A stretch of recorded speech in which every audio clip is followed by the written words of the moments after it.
Hello, मी निकिता. आज ना खूप छान असं वातावरण होतं. सो मी आणि माझ्या फॅमिलीने ठरवलं की कुठेतरी बाहेर फिरायला जाऊयात. सो सकाळी घरातून निघालो आणि इथे येऊन पोहोचलो. की तुमच्या सगळ्यांच्याच ओळखीचं असं ठिकाण असेल, ते म्हणजेच बामणोली बोटिंग क्लब. एक इच्छा होती की बोटिंग करण्याची, पण तीसुद्धा इच्छा पूर्ण नाही झाली, कारण त्या दिवशी बोटिंग बंद होतं ज्या दिवशी आम्ही गेलो. सो असा जो नजारा होता तो फक्त आम्ही बघून घेतला. बोटिंगची इच्छा तर तशीच मात्र राहिली. तुम्हाला दिसत असेल खूप छान असं पाणी शांतपणे वाहत होतं आणि हिरवळसुद्धा होती, लाल माती होती. सो हे जे कलरचं कॉम्बिनेशन आहे ना, ते खूप छान आहे.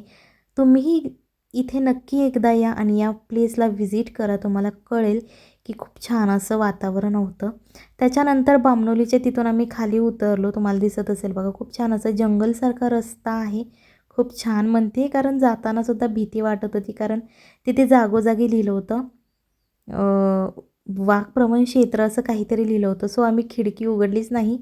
कधी-कधीच उघडायचं अधूनमधून जाताना, कारण खूप छान असं बाहेरचं वातावरण होतं आणि थंड थंड असं हवासुद्धा फील होत होती. सो नजाराचा तो आनंद तो घेतला आम्ही. अशा प्रकारे आम्ही खाली उतरलो. छोटासा असा घाट होता.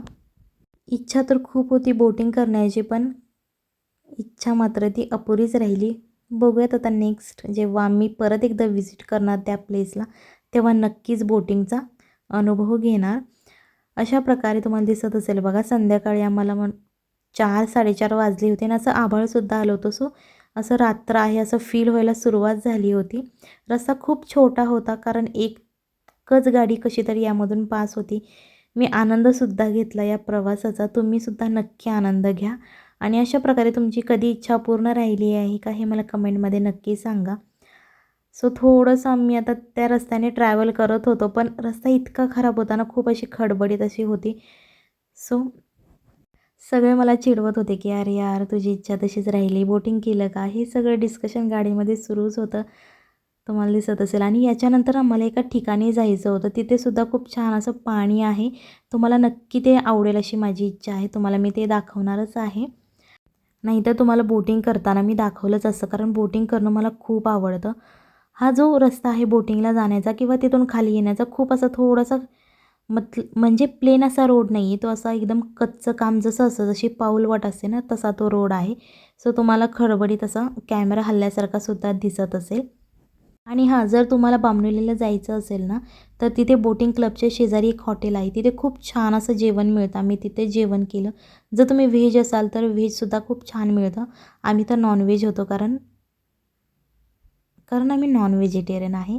सो सॉरी, हा थोडासा पंच होता, पण तुम्हाला आवडला की नाही मला माहीत नाही. हे कमेंटमध्ये मला नक्की सांगा. आम्ही नॉनव्हेजचा आस्वाद घेतला. तिथे चिकन, फिश, ऑमलेट, जे तुम्हाला नॉनव्हेजचे पदार्थ हवे आहेत ते सगळे तिथे मिळतात आणि खूप छान आणि स्वस्त दरातसुद्धा मिळतात. असं नाही की स्वस्त दरात मिळतात याचा अर्थ की तिथे क्वालिटी छान नाही आहे. खूप छान अशी चव आहे. सो तुम्ही अफोर्डेबल प्राईजमध्ये तिथे जेवण करू शकता.